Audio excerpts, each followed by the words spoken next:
Hello everyone and Johar to all of you. अभी देखो क्या है, मेरे को कमेंट में भी बात आते हैं और बात होते रहती है जेन्यून और नॉन जेन्यून की। पूछते रहते हैं लोग कि उन लोगों का क्या, जो उन लोगों के बारे में सोचो कि हाँ भाई जो जेन्यूनली पास हुए हैं। तो पहले मैं 11 टू 13 जेपीएससी पे बात करता हूँ। इसमें क्या है ना कि देखो मेंस का नंबर ही टेम्पर्ड है। ठीक है, मेंस का नंबर टेम्पर्ड है मतलब क्या कि जो एग्जाम हुआ मेंस का उसमें क्या हुआ भाई कि नंबर को जो अवार्ड हुआ मेंस के नंबर में, वो अवार्डेड नंबर को मल्टीपल टाइम्स लॉगिन करके चेंज कम और ज्यादा किया गया। फर्स्ट थिंग, एसओपी का वायलेशन हुआ। ऑन स्क्रीन मार्किंग पर नहीं करना था लेकिन फिर भी हुआ। अनट्रेंड टीचर जो ऑन स्क्रीन मार्किंग के लिए सूटेबल नहीं थे उनसे कॉपी चेक कराया गया। प्राइवेट यूनिवर्सिटी के टीचर से कॉपी चेक कराया गया।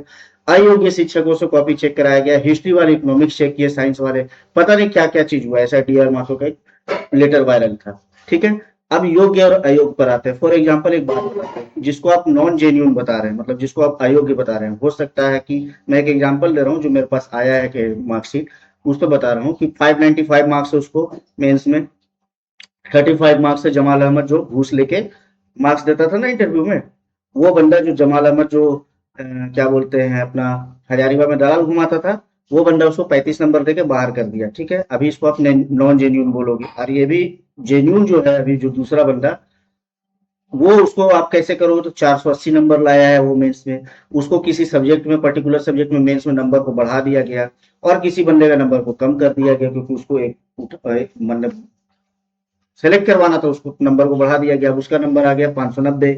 590 के बाद जमाल अहमद वहां बैठा ही हुआ था, वो क्या कर दिया भाई कि उसको फिर 85 दे दिया, वो आ गया जेएस में सेलेक्ट हो गया। अभी वो सेलेक्ट होने के बाद बंदा क्या बोलेगा? वो नहीं बोलेगा कि मैंने पैसा दिया, मेंस में टैप पर करवाया। वो ये भी नहीं बोलेगा कि मैं घूस दिया। ठीक है, वो अपने गरीबी दिखाएगा। वो बताएगा कि मैं पहले फलाना जगह पढ़ता था। वो ये भी नहीं बताएगा कि मैं जो है सो यार मैंने इंटरव्यू में पैसा दिया। वो ये बताएगा कि मैं गरीब हूँ। वो ये बताएगा कि मेरे पापा किसान हैं। वो ये हो सकता है ये भी बता दे कि भाई मैंने जो है ना वो पहले ये किया है, नासा में जॉब किया है। कुछ भी बोल देगा। ठीक है, और आप उसको बिलीव करोगे नहीं, बहुत मेहनती है, बहुत ही है। ठीक है, लेकिन जो है बंदा जिसको आप अयोग्य बोल रहे थे, नॉन जेन्यून, वो हो सकता है कि उसका एकेडमिक बैकग्राउंड बहुत स्ट्रांग ना हो सकता है कि वो नॉर्मल को कॉलेज से पढ़ा हुआ रहेगा। और हो सकता है कि वो ग्रेजुएशन तक उसका एकेडमिक मार्किंग जो है वो कम रहा हो। मान लो कि ज्यादा परसेंटेज ऑफ मार्क्स उसको नहीं मिले हो क्लास 10th में भी, लेकिन ग्रेजुएशन के बाद वो अच्छा पढ़ा हो और मेहनत करके वो नंबर लाया यार। जेपीएससी में है कौन सा? इसमें वो तो जनरल सब्जेक्ट होते हैं, सारे के सारे करंट अफेयर होते हैं। तो यहाँ पे तो भाई ऐसा तो नहीं रॉकेट साइंस का पढ़ाई होता है जेपीएससी की तैयारी करने के लिए। एक ही चीजें रिपीटेडली बहुत ज्यादा पढ़ना होता है, तो इस तरह से एक करके गया होगा। अब आप इसको नॉन जेन्यून अयोग्य ठहरा दे रहे हो। ऐसे ऐसे बहुत सारे कैंडिडेट हैं जिनको 20 नंबर दे के इंटरव्यू से निकाला गया, जिनको जो गोल्ड मेडलिस्ट हैं वो, उनको जो है 65 नंबर 70 नंबर इकोनॉमिक्स में या फिर किसी और सब्जेक्ट में जो बहुत अच्छा पहले था, उसको 60 नंबर 80 नंबर। कोरठा में जो लड़का का, कोरठा का रीजनल भाषा वाला लोग है जो बचपन से कोरठा बोल रहा है, उसको भाई किसी को 80 नंबर, किसी को 76, किसी को 70 भी दिया है कोरठा में, और भी पता नहीं कितने कितने होंगे। तो ऐसे ऐसे लोगों को बाहर किया गया। जो हरियाणा का आदमी, उसको 120 नंबर दे दिया भाई कोर्टा में, जो जिंदगी में कभी कोर्टा नहीं बोला। ठीक है, उसको 120। तो इस तरीके से जेन्यून और नॉन जेन्यून का सेग्रीगेशन कौन करेगा भाई? मेरे को बताओ, कैसे पता चलेगा कि कौन जेन्यून है कौन जेन्यून नहीं है? ठीक है, तो अभी जेपीएससी में मैं आपको दो एग्जाम्पल दिया इस तरह से कि हाँ भाई इसको सेग्रीगेट कैसे करोगे, ये बताओ। दूसरा चीज क्या है कि जेपीएससी में पेपर लीक नहीं हुआ था। जेपीएससी में क्या हुआ था, अंदर में ही आपका क्या, और अभी 14 का नहीं बात कर रहा हूँ, 11 टू 13 का बात कर रहा हूँ। 11 टू 13 में क्या हुआ कि भाई पीटी के बाद सारे लोग इक्वली जेन्यून है। अयोग्य कोई, मतलब सब लोग योग्य हैं। कैसे? तो जो तो जिसको आप सो कॉल्ड सिलेक्टेड ऑफिसर्स बता रहे हो, उन ऑफिसर्स का नंबर हो सकता है कि टेम्पर्ड किया गया हो। दूसरी बात, मान लेते हैं कि किसी ने घूस नहीं दिया, नंबर ओरिजिनली लेके आया, उतना गया भी है, तो ये भी तो हो सकता है ना कि जो कॉपी जो चेकिंग किया गया एसओपी का वायलेशन के चलते, तो उसके चलते उसको उसका फायदा हो गया। वैसे भी कॉमन पैरेलल्स में ये बातें चलती रहती है ना यहाँ पे झारखंड में कि पाई चार्ट बना दो, डायग्राम बना दो। इवन टीचर्स बोलते रहते हैं इस तरह से, पाई चार्ट बना दो, डायग्राम बना दो, फ्लो चार्ट बनाओ, उस पर नंबर ज्यादा अवार्ड होते हैं।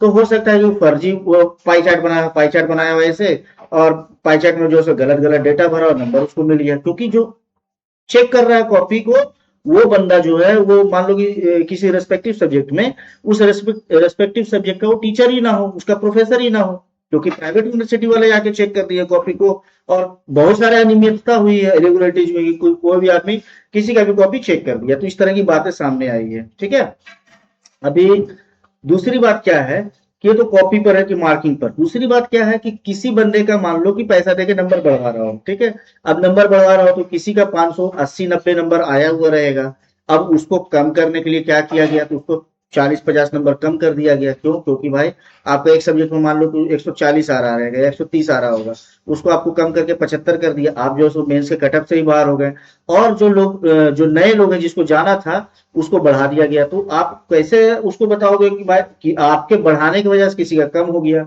है ना? तो इस तरह से कई लोग जो हैं वो बाहर हुए मेंस से। मैं बहुत लोगों को जानता हूँ जो 2-2 बार इंटरव्यू दिए हैं, वो लोग भी मेंस से बाहर हुए हैं, है ना? तो इस तरीके से क्या होता है कि सवाल खड़ा होता है कि भाई इसमें आप सेग्रीगेट कैसे करोगे?